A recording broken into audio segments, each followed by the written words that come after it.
Hi guys, আসসালামু আলাইকুম, welcome back another video. So বন্ধুরা, আপনারা রবি সিমে এমবি কিভাবে দেখবেন, রবি সিমের এমবির কোডটা কি আজকের ভিডিওতে আমি দেখাবো। বন্ধুরা, ভিডিওটি স্টার্ট করার আগে আপনাদের কাছে ছোট্ট একটি রিকোয়েস্ট থাকবে, চ্যানেলটি নতুন হলে অবশ্যই চ্যানেলটি সাবস্ক্রাইব করে দিন। সো আপনারা এখানে ডায়াল প্যাডে চলে আসবেন। আমি আমার বাটন ফোন দিয়ে দেখাচ্ছি কারণ আমার টাচ ফোনে রবি সিম ভরা নাই, এজন্য এখানে ডায়াল করবেন #844।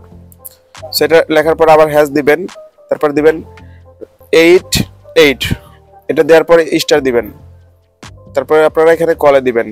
এখন আপনার যেটা আর কি রবি সিম ওইটার উপর সিলেক্ট করে তারপরে কলে দিবেন। ওকে, কলে দেওয়ার পরে এখানে দেখাচ্ছে প্লিজ ওয়েট, কয়েক সেকেন্ড এখানে ওয়েট করবেন।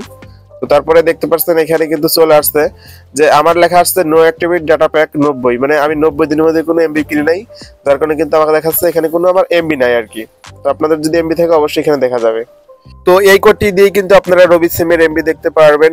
আমার এমবি নাই তার জন্য দেখানো গেল না, কিন্তু আপনাদের এমবি থাকলে ওখানে কিন্তু অবশ্যই লেখা আসবে এত এমবি আছে।